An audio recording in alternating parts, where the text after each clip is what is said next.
What's up, guys? This is Ansu Sesay with Real Game, brought to you by Basketball Psychology, where we bring to you basketball and other sports in a way that you can easily understand. I have my guy CG and my guy Micah, and today we're doing something a little different. We don't have our series schedule. It's just bro talk. So we're going to just talk about our regular sports events. What do you guys have for me? The FIBA Americas and the Eurobasket, and it was a lot of good games. I know I watched it. I know Chris watched it.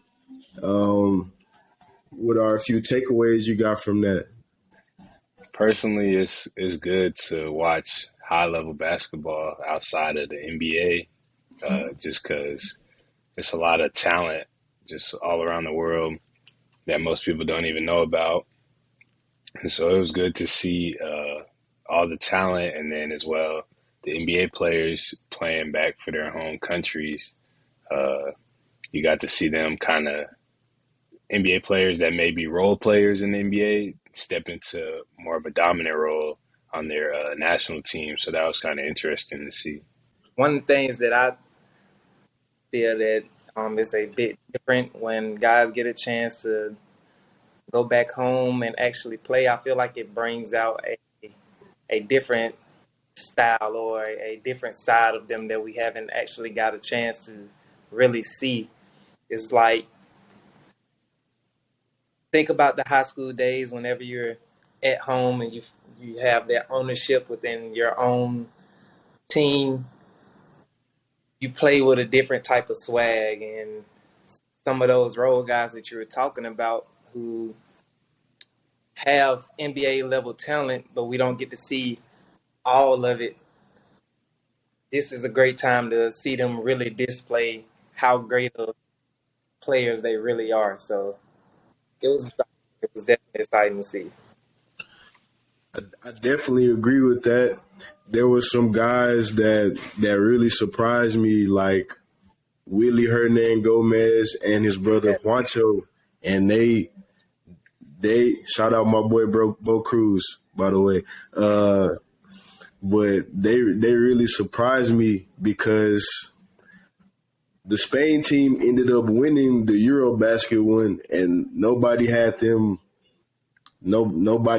as a contender. Obviously, they were ranked starting out 7 out of the top 8 teams. A seven seed usually has no chance of winning, so that's pretty amazing to me. Yeah, I would say the biggest person that impressed me in the Eurobasket, I would say, is probably Mo Wagner for the Orlando Magic. Just kind of how it's Franz. Right, his brother is Mo. I don't know who Mo played for right now, but yeah, like Micah said, just seeing some of the development, I could tell from his rookie year to now that he's been putting in a lot of time to take that jump into the next level, and I think he'll just be real good for the Orlando Magic. I like what they're building over there. Most definitely. It was a lot of guys. Then you have your premier players. You have your Jokic. You got Luka. Luka played well. They had a hard-fought loss. They ended up losing to Poland, right? Mm-hmm. Yeah, they lost to Poland. They were down 20, fought back, got back in the game, took the lead, and then it was just a battle after that. But Luka fouled out in that game with like 5 minutes left. So when that happens, your best player fouls out. It's kind of hard to win games after that. It was really great basketball. You got to see some really good coaching, a lot of schemes, because everybody isn't the same athletes that you normally see in the NBA. So it was really good basketball. A lot of actions. I love that Spain action. It's a lot you can do out of that. seeing Euro basketball is honestly beautiful, bro. Like, I feel like the league is a bit more selfish ball, I would say. You got your one or two dominant players, A lot and of ISO. there's a lot of ISO. Once you get into the European League, like you said, those different actions. Being a true basketball fan, you're like, man, this is beautiful basketball. Like at that point, the basketball guys are with you. um, but so 2K just came out, and been looking at a couple different ratings, and I would like to see what you guys thought about some of the superstars who we've loved and known who are no longer rated top 10 in the 90s, 95s, 94s. First one we have is Kyrie Irving, who is ranked, I think 88 overall or something like that. What do you guys think about that? I'm not too Feel sure like what that ranking is based off of, but personally, I disagree with it. Like, I'm gonna just leave it at that. I don't know what it's based off of, but I disagree. I mean, So 2K is 2K. Go ahead, though. yeah, I see two sides of it. So the real fan, the real basketball fan knows that Kyrie is not an 88 overall, and that's blasphemy. But from the 2K perspective and everything that's happened around Kyrie in the real world, him missing all those games, I think that's where that 88 overall comes from, just from us not seeing the normal amount of Kyrie that we're used to seeing. And then you have those people that are really biased that make the actual ratings for 2K. So I don't agree with it though. That's kind of crazy. Kyrie should at least be like a 92. He can at least get the 90, I feel like, Yeah, I at the feel like he very should be like least. a 92 because he like one of the top skilled players in the league. Mr. And Bag himself. man, Definitely Mr. Bag himself. Uh, so, are you guys like thinking about playing 2K again this year? What's the outlook on 2K? I haven't always been like a huge 2K fan or not. Um, had selfish thoughts about it. I always felt like it was too fake in a sense. Like certain things, if my guy open down the court and I'm trying to pass the ball and he starts doing cartwheels out of bounds for no reason, it's like, come on, dude. I had an open layup type thing. So me personally, other than like the player ratings, I've heard a lot of good things about the actual game. I heard that the gameplay was good and just the actual movements of the game over the years have become way more realistic, especially with the next generation of gaming that they have put out.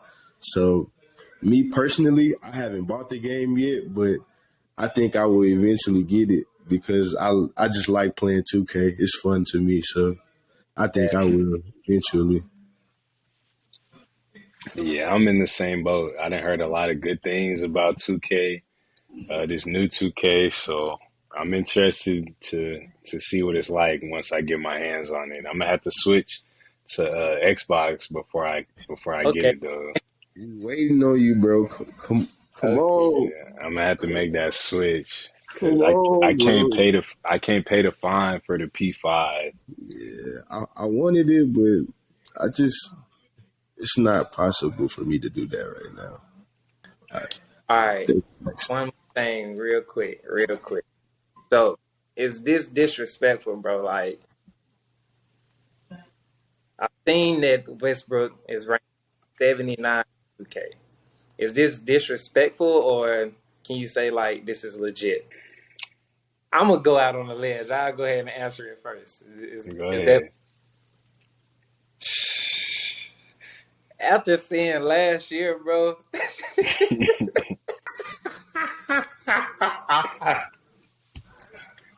Oh man, I'm sorry, bro. Like I respect his career, but he's a 79, bro. You want to know what's crazy though? He's going to have to prove something different this year, bro. Like I'm sorry, bro. He's a 79 right now, bro. See, it's always tough with the rankings because then you get into the comparison like, well, who's the 80, who's the 81, like All right, you got K compared to. the 82 type thing. That's who are you taking right now? But if you look at their stats, they almost identical. But One they is the almost identical, and one is like 21, and the other one is like 35. So who you taking? Nah, I hear you. I hear what you're saying for sure, especially if I'm building a team. But Yeah, yeah, his I just say he right where he needs to be in the right he in the right ballpark right now. But 2K's rankings they change, so yeah. it hopefully very as hopefully as the season goes on, his performance will be better than the 78, and he can get bumped up. I'm hoping he sees this to be and it lights a fire into him. The right fire, that fire that he had in OKC with Kevin Durant, or when he averaged a triple double. me personally. If you look at the stats, Russell Westbrook was the best Laker last year, bro. If you just going by the stats, We he can was the best. have that up, bro. Hold on. I don't know about that. Are we just giving it to him because he? If you look at the stats, his percentages were good. He didn't. It wasn't a crazy fall off, Here, huh? I be lying. Hold on. I'm telling you, bro. His percentages were not bad, and it wasn't a crazy fall off. But the media did advertise a lot of the bad that he did, like the shooting off the side of the backboard, like They're going to do that. yeah. It happened too So many times not to advertise. you like come on, bro. Like I understand you trying to shoot. That's a hard shot, bro. Like get something easier. Stats aren't horrible. You didn't lie about that. I mean, it is one of the lowest he's averaged since his rookie year, which is 18, shot 29 from 3-point, which is him, That's him. and then 7 and 7. So It wasn't crazy bad. His percentages were mediocre, How but many that's him. turnovers? I don't think the number's too big to put on here. LeBron probably had more turnovers than him though. Yeah, LeBron got the most turnovers, fam. I don't know if I could say Russ was the best Laker. We might just be giving it to him by default because he played the most, like out of the significant players. You really have to, bro, because LeBron barely played. Then we got Mr. Papercut. But We got street clothes. why Who's we Mr. don't? Huh? Who's Mr. Papercut? Street clothes.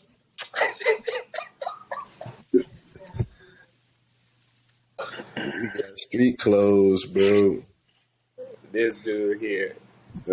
I mean, but back to the subject, I think he should at least be like a 80, 81, bro. The 79 is low key disrespectful. The C is bad. Like you'll take a Bags. card. Take a low B. The C is like that's disrespectful, bro. Respect. Why you can't just bump it up one, bro? Like give me a B. Okay, so it's safe to say they should have Westbrook. You gotta round that up, bro. It's Russ. It's not no second, third year player, bro. You gotta at least give him an 80. Respect. I can dig that. I can dig that. I got one more thing I want to bring up. Okay. So we are looking forward to seeing a couple different players back this year. One is Jamal Murray. Me personally, I'm very big on Jamal Murray. And then you have Damian Lillard, who will be back again this year, right? Correct? So I what does the hand mean? don't think that's a Oh hand. my God. Kawhi. Did I really forget about Kawhi?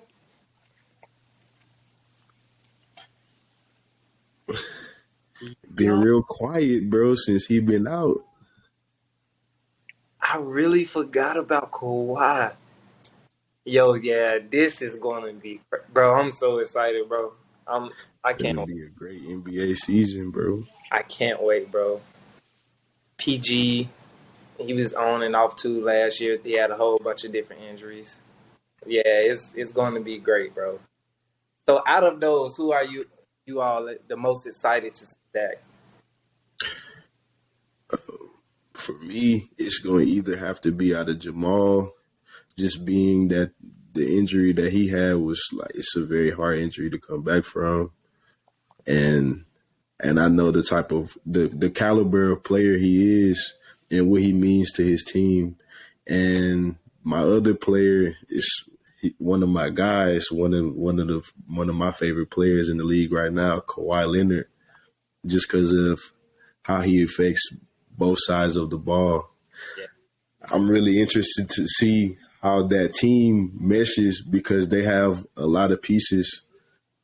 Just they can do a lot of things playing small ball that a lot of teams can't do. So I'm interested to see what those two are going to bring this year. Respect. CG, I got a wild card for you, bro. what's that? I'm I'm I'm looking forward to seeing that boy Benjamin Simmons. Yo, I can dig that. I definitely can dig that. It's been a long time since he touched the court, and they got some talent over there. So Definitely.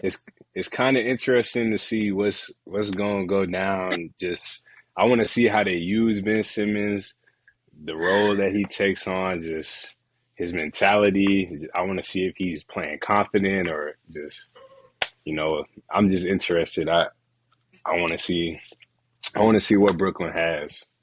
Respect. I know it's not like super close to the season or not, but they're not messing with him as much.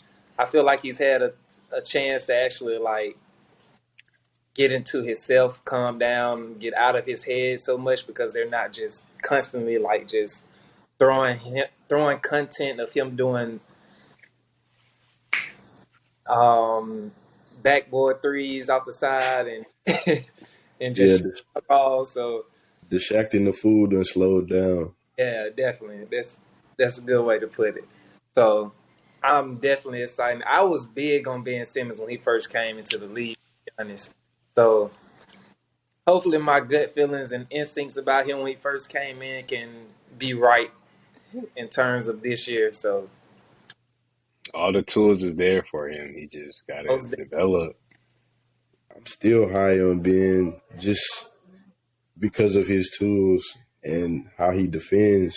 So we'll see. yeah, I was gonna say it's a lot of teams that made some acquisitions and trades this offseason. I got a question for y'all. okay. It's a LA question. So, which player do you think will have a bigger impact on their new team? John Wall on the Clippers or Patrick Beverly on the Lakers? Mm, I think Patrick Beverly just because of his willpower. Like he's kind of like he isn't on Draymond's level of it, but he brings that type of energy to a team. Like if he's on your team, you love him. But if he's not on your team and you got to play against him every day and he's just like, yeah, he doing all this, like you hate that. So I think John Wall would do great with that team. But I think personally that Patrick Beverley will make a bigger impact. I think I'm gonna choose the opposite side of this. I'm definitely going with John Wall. And the reason being is I'm just not sold on Patrick Beverley. I feel like definitely helped the Lakers, bro, but I feel like he's just out there to mess up the game. He's I don't think he's a great contributor, bro. Like there's you can't really look forward to him doing so much for you offensively. And first of all, Brun or Westbrook's not going to put the ball in his hand. So it's not like they were just the best scoring team last year, but I mean, they got all the tools they need to score. But I want to choose John Wall because just watching him over the summer and just seeing that dog look that he has in his eyes, he's very eager to be back out there. And if he's able to mesh with those guys that he has alongside of him, with the talent that he already has, and just being a dog like he is, I feel that he has a great chance of helping the Clippers get to where they long to be at. So I'm going with John Wall on this one. We back with it. Pat Bev gonna lock him up. He go, look, all that. Pat Bev gonna lock him up, bro. That Bev ain't locking nothing up, bro. I'm telling you, watch. Bro, He ain't got to do no scoring, bro. They don't need him to score. They just need him to be out there on defense and be vocal and be a leader. Y'all trying to play my son Pat Bev like he ain't just shoot almost 40 from the three. That's what I'm saying. You talking about offense, he not finna do nothing. Yeah, leave him up. He the best 3-point shooter on the Lakers by stats. If we going by the numbers, I think he just had a great year of shooting, bro. I'm not sold on him, bro. Pat Bev was a scorer before he got to the league. He can get right. A lot of people were scoring. Mostly everybody in the NBA was scorers before they got to the league, bro. Like not everybody, but a lot of them were. Bro. A lot of them were, but not all of them. Yeah, I agree. Not all of them, but honestly, a lot of them was alphas. At Bev, I don't like the way he walked. I don't like the way he dribbled. I don't like. So you just don't like Pat Bev. You just don't like him. Yeah. I was just put it like that, bro. Like I like him because people don't like him. Nah, like I respect what he does, like in terms of being able to alter the game, because you always need somebody who's going to be able to alter the game when it's just or when it's pretty and you need it to turn ugly. Like when you need it to be ugly. Yeah. That's why I like him, bro. I like that, bro. He put that fire. I'm telling you, bro. I'm a bet on the man that's been established in the league before. So John Wall was at an MVP type level. I don't think Pat Bev's ever even almost been mentioned in the MVP race. He bites, he scratches. In terms of being like a great basketball player, I don't know. Football, yeah, he's pretty good. So that's my saying. And so while we on the topic of the Lakers, we might as well talk about. I know we had mentioned Dennis Schroeder earlier. The Lakers just signed him, so now they got Schroeder, Pat Bev, and Westbrook. Tell me what y'all think about that. I'm more sold on Schroeder. I always liked Schroeder, and I always felt that Schroeder was a smaller version of Rondo. And I always told people when the Lakers won the championship, it was because Rondo was a big I part. don't care what nobody else says. Rondo ran that team. He changed the whole dynamic of that series. So They need that. I believe that those three are all well, especially Schroeder and Pat Bev are really scrappy type guards. So I don't know. I like that. I definitely do. I really hope that Russ sticks it out this year and that they see that through because I want to see the Lakers at full strength because we did not get to see that last year. We did not get to see a lot of the games where LeBron, Russell Westbrook, and Anthony Davis played together.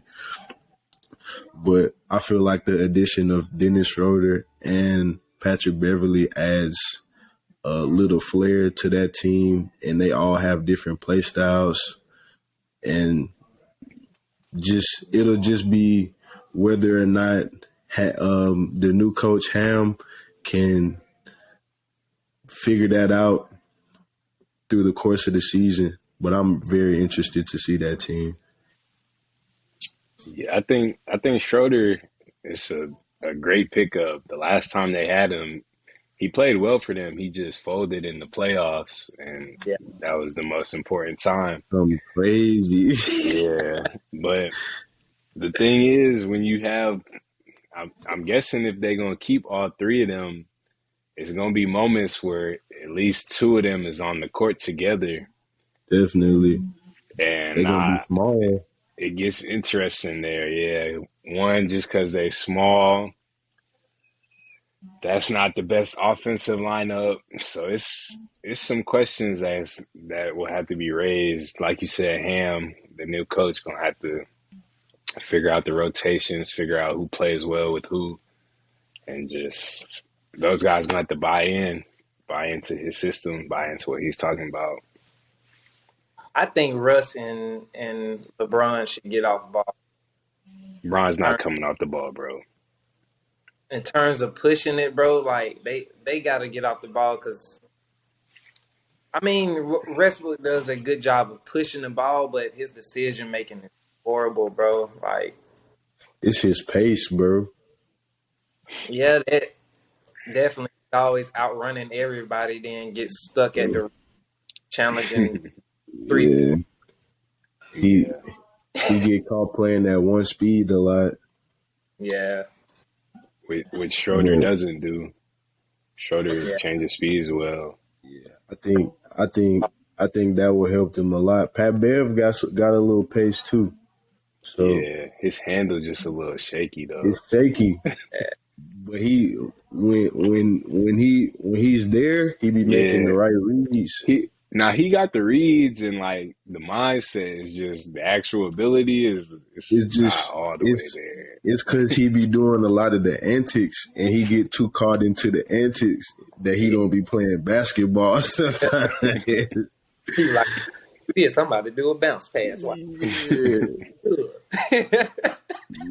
he be on some other timing sometimes. But another thing, bro, since we already on the topic of Dennis Schroeder, what was he thinking when he declined that deal? I don't know, bro. I mean, he was at the top of his game, and I guess he thought he wasn't a 82 mil type guy. He was more of a 100 mil type guy, and probably had some people speaking in his ear on the other side. So everybody knows it's a dumb deal now because we're in the future and we're like, yo, what are you doing? But I'm yeah, always in the boat of if they offering the money, take the money. Like there's yeah, no reason to turn that down. Like I get he wanted to bet on himself. He thought he was $100 million, like you said. But I don't know. That was the deal at the time in the league. Like that's what those type of players were getting. Like he had not made that before. Like he should have just been. I don't know. I don't think he's made no contract like that ever yet. That was a crazy contract for him, bro. Like I think at that point that's just kind of greedy. Most definitely. Yeah. He was definitely, like you said, the other like guards in the league. He was probably looking around, thinking about what they might get and comparing himself to them. And so that's probably why he ended up declining it, thinking that, so-and-so got this much, so I should be able to get this much, when that wasn't the case. And then he followed it up with that type of a playoff performance where he just wet the bed and had to say bye-bye to all that money. Definitely. Boy folded like a lawn chair. Man, I'm pretty sure he went scoreless like in a closeout game or something like that. It was bad. It was a bad performance. Against Father Time. Chris Paul. Yeah, they was cooking them boys. They made them look Chris bad. Paul. Chris Paul playing in the league at 57. And he about to have to start doing a lot more of these new plyometrics and yoga stuff.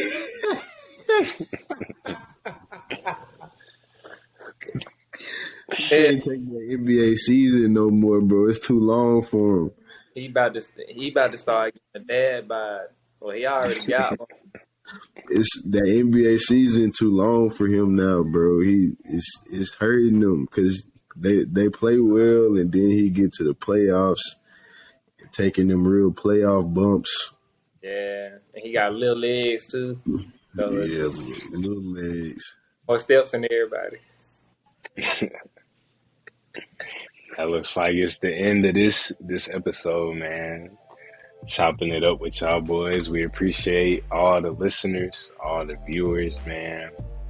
We got something building over here, so we appreciate all y'all support. As always, the podcast is available on YouTube, Apple Podcasts, iHeartRadio, Spotify, Pandora.